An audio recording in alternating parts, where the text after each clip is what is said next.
En este video hablaré sobre algunos de mis personajes favoritos, personajes que logran sus objetivos a base de manipulación, personajes que para conseguir lo que desean son capaces de dejar de lado el ego e incluso la moralidad. Y cuando se habla de personajes manipuladores, es inevitable pensar en Ayano Koji Kiyotaka. Desde pequeño creció bajo circunstancias especiales, un entorno diseñado para llevarlo al límite. Esto lo obligó a desarrollar habilidades académicas y físicas muy por encima del promedio. Sin embargo, ese mismo entorno también dejó consecuencias claras, carencias emocionales evidentes y una forma de ver el mundo completamente distinta a la de los demás. Debido a esto, Ayano Koji no ve a las personas como iguales, sino como herramientas. No le importa el método que tenga que utilizar siempre y cuando el resultado final sea su victoria. Para él, los demás son piezas que pueden colocarse, moverse o sacrificarse según lo requiera la situación. Durante mucho tiempo, pensé que evitaba llamar la atención para mantenerse oculto, pero la realidad es distinta. La atención nunca fue un problema para él, simplemente necesitaba pasar desapercibido, porque eso también formaba parte de su plan. Mantenerse en las sombras le daba el control, le permitía observar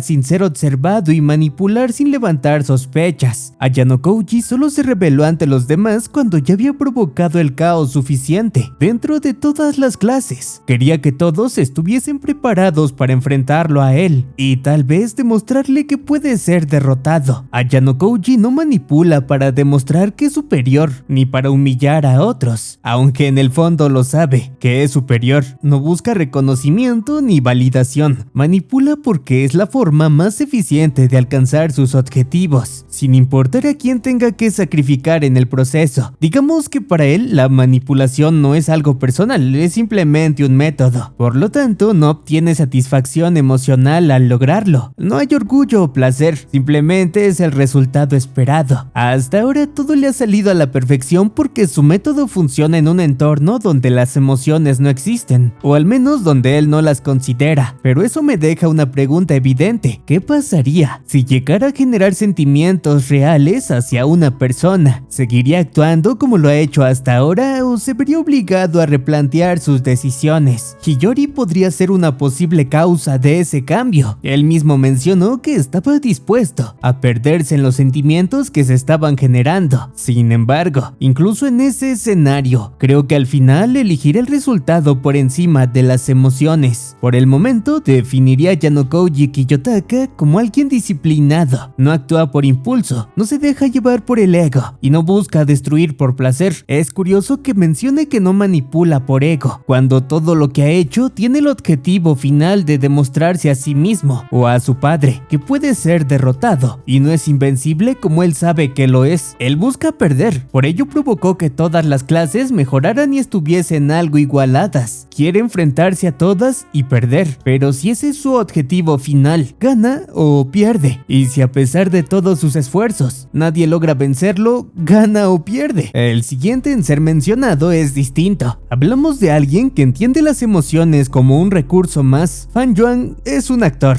Dependiendo de las circunstancias, elegirá la actitud que le permita sobrevivir. Puede mostrarse humilde, patético o incluso despreciable si eso le da ventaja. No solo es capaz de dejar de lado su ego, también puede actuar como un pedazo de basura sin el menor problema. No duda en menospreciarse, agachar la cabeza o parecer tonto, si el objetivo final lo requiere. Para él, la dignidad no es un valor, es un lujo que solo importa cuando ya no estás en peligro. Este hombre es astuto y despiadado. Si algo no sirve para cumplir un objetivo, simplemente no tiene valor. Las vidas de las personas son desechables e insignificantes, siempre y cuando no sea la suya. Diría que no se trata de odio ni de crueldad, simplemente así ve el mundo. Si Ayano Koji podría considerarse inmoral por usar a las personas como herramientas y muchas veces no importarle sus sentimientos, Fan Yuan va mucho más allá. A él no solo no le interesan los sentimientos, no le interesa nada. Eso queda claro en la escena donde deja que un oso devore a otra cultivadora sin mostrar la mínima reacción. La cultivadora era hermosa, pero la belleza no significa nada, simplemente observa. No profundizaré demasiado en esta escena, pena porque perfectamente podría salir otro video de ahí. Las principales ventajas que le permiten manipular y sobre todo sobrevivir diría que son dos: su experiencia de vida y la oportunidad de regresión gracias a la cigarra. La primera ha moldeado por completo su forma de ser. Fan Yuan vive en un mundo donde las traiciones están a la vuelta de la esquina y lo sabe. Ha aprendido que confiar ciegamente es una forma rápida de morir, por eso no confía del todo en nadie. Entiende que las personas son codiciosas, volátiles y que llegado el momento priorizarán su propio beneficio antes que cualquier promesa o vínculo. Su segunda ventaja: la regresión no lo hace más fuerte en el sentido normal. La regresión le permite ser más agresivo, arriesgarse más allá de lo que cualquier cultivador promedio estaría dispuesto a hacer. Puede apostarlo todo, incluso su vida, porque sabe que el fracaso no es el final. Cada error que para otros sería definitivo, para él solo es información, y eso siempre le da dos resultados: o consigue su objetivo o gana algo igual de valioso, experiencia que podrá usar en el futuro. Y así como es consciente de que las personas no son confiables, también sabe que existen individuos realmente capaces, personas que pueden convertirse en grandes obstáculos. Por eso no se engaña creyendo que siempre saldrá victorioso. No se cree que es invencible, se adapta, observa, espera y actúa cuando es necesario. No le importa el método, no busca tener razón, busca sobrevivir. Todo lo demás es secundario. Fan Yuan es amoral, puede ser sumamente despiadado, pero no es hipócrita. No actúa porque algo esté bien o mal, actúa porque le conviene. No se engaña a sí mismo con justificaciones morales. Sabe que los demás también pueden hacer exactamente lo mismo que él, y si cae o perece siendo parte del proceso de otra persona, entonces desde su propia lógica simplemente no fue lo suficientemente capaz. Light Yagami es un personaje bastante popular y probablemente el primer personaje manipulador que conocí. A diferencia de los dos personajes anteriores, este protagonista no experimentó una crianza extrema ni vivencias que lo forjaran de una forma especial. No hubo un entorno diseñado para romperlo ni un mundo que lo obligara a adaptarse para sobrevivir. El protagonista era un estudiante brillante con una vida relativamente normal. Fue hasta que obtuvo la libreta que descubrió, o quizá permitió salir una forma distinta de ver el mundo. El poder no lo creó desde cero, pero sí le dio la oportunidad de actuar según sus pensamientos que probablemente ya existían dentro de él. Eso sí, el chico era bastante inteligente. No por nada logró llegar tan lejos dentro de su propia historia. Su capacidad de análisis, deducción y planificación estaban muy por encima del promedio. Sin embargo, esa inteligencia venía acompañada por algo más: ego y necesidad de atención.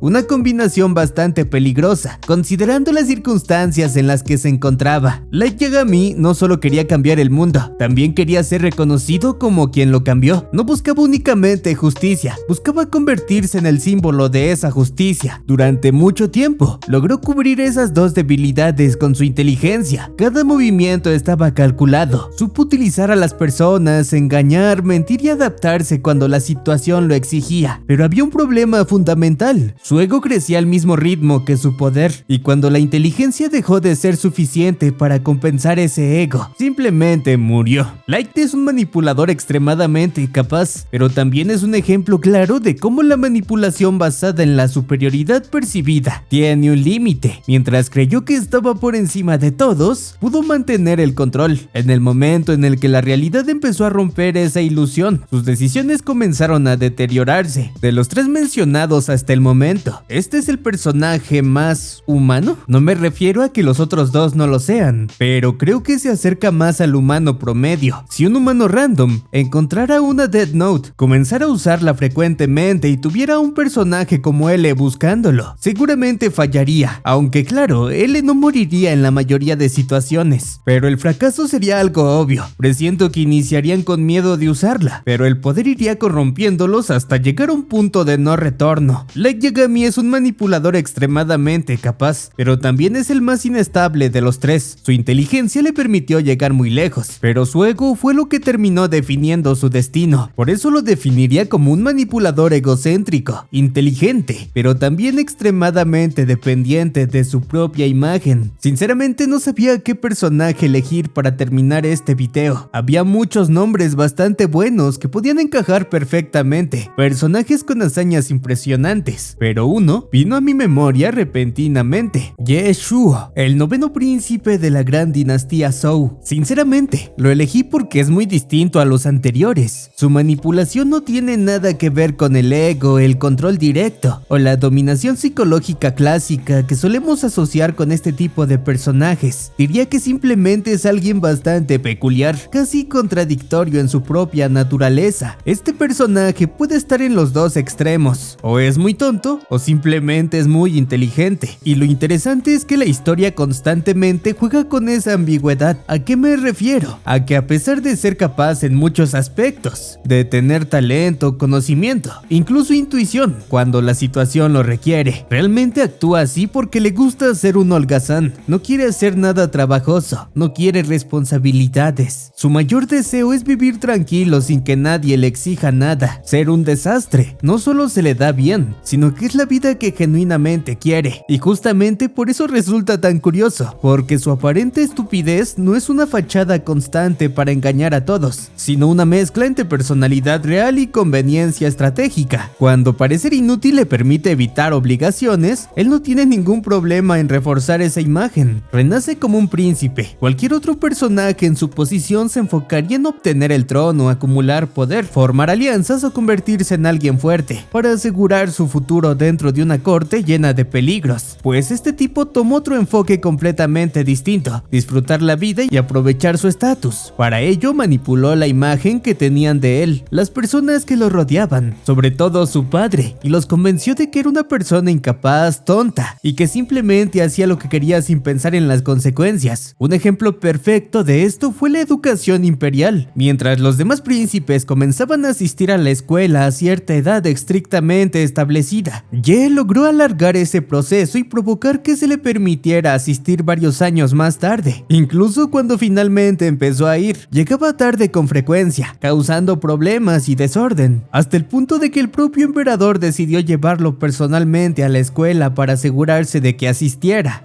Los profesores prácticamente lloraban, desesperados, por lo desastroso que era como alumno. Sin embargo, mientras a los demás príncipes se les exigía excelencia académica y disciplina impecable, a Ye se le felicitaba simplemente por aprobar de manera mínima. Por lo tanto, a pesar de que su padre, el emperador, era una persona bastante estricta e incluso despiadada con sus hijos, con Ye cambió su actitud, desarrolló una cercanía y una preocupación mayor al promedio, debido a que su tonto hijo no parecía capaz de cuidarse solo y no conocía la vergüenza ni el sentido del deber. Sin darse cuenta, por primera vez actuó como un padre, aunque uno demasiado sobreprotector que terminó malcriándolo, reforzando precisamente la dinámica que Ye quería mantener, porque le permitía vivir sin presión. En cuanto a las demás esposas e hijos, claramente algunos de ellos no estaban de acuerdo con la cercanía y la preferencia hacia el noveno príncipe, porque dentro de un entorno imperial la atención del emperador es prácticamente sinónimo de poder. Sin embargo, ¿qué podían hacer más que guardarse sus rabietas para sí mismos? Ye era, ante los ojos de todos, un desastre ambulante que causaba problemas donde quiera que fuese, rompía normas, actuaba sin etiqueta, tomaba decisiones tontas y aún así nunca recibió consecuencias reales. Esa inmunidad constantemente generaba frustración, resentimiento e incluso desprecio, pero también cumplía con una función perfecta. Nadie lo veía como amenaza real. Si sus hermanos estaban en una lucha interna constante, Ye era subestimado, ignorado o simplemente tolerado, lo cual le daba una libertad que los demás jamás tendrían. Curiosamente, esta dinámica también se reflejó en la relación con su hermana menor. Cuando ella nació, Ye influyó en su educación para que se volviera bastante competente y prácticamente la obligó a comenzar su formación antes de lo que lo haría cualquier príncipe, lo que provocó una situación irónica donde ella parecía la hermana mayor responsable que cuidaba de su hermano problemático, cuando en realidad él era quien estaba detrás de muchas decisiones. Ahí es donde radica su manipulación más interesante. No controla a las personas mediante miedo o admiración, sino mediante expectativas bajas, utilizando la percepción de incompetencia como su mayor escudo y al mismo tiempo como su herramienta más efectiva para vivir exactamente la vida que quiere. En conclusión, Ye Shuo no es el típico manipulador que busca poder, control o reconocimiento. Su manipulación nace de algo mucho más simple y al mismo tiempo más difícil de detectar: el deseo de vivir sin esfuerzo ni responsabilidad responsabilidades, demuestra algo bastante interesante. A veces la mejor forma de evitar que el mundo te controle es lograr que el mundo crea que no vales la pena controlar. Si algo queda claro después de ver a todos estos personajes, es que la manipulación no tiene una sola forma. No existe un único tipo de manipulador, ni una única razón por la que alguien decide usar a los demás como herramientas. Por un lado tenemos a Yanukovych, alguien que fue moldeado desde la infancia para pensar de manera fría y eficiente, donde las emociones son obstáculos y el resultado es lo único que importa. Luego está Fang Yuan, que representa el extremo absoluto, la moralidad y la capacidad de hacer cualquier cosa si el beneficio lo justifica. Light Yagami, alguien cuya manipulación nació del ego, del poder repentino y de la creencia de que estaba destinado a ser superior, lo que eventualmente terminó siendo su mayor debilidad. Finalmente está Ye Shuo, que demuestra algo completamente distinto, que incluso parecer incompetente puede ser una forma de control y que la percepción que otros tienen de ti puede ser más poderosa que la realidad misma. Cada uno manipula por razones diferentes, pero todos comparten algo en común: entienden cómo funcionan las personas. Tal vez por eso estos personajes me resultan interesantes. Mi pregunta no es quién es el mejor manipulador, sino qué tipo de manipulador es el más peligroso. Como un ejercicio final, me gustaría que si conocen alguno de estos personajes, comentaran del peor al mejor en este escenario. Todos ellos, al igual que Light Yagami, encontraron la Death Note y él los está buscando. Según el conocimiento que tengan sobre estos personajes, quién es descubierto fácilmente y quién no es descubierto en ningún momento. Eso ha sido todo por el video de hoy. Espero vernos pronto.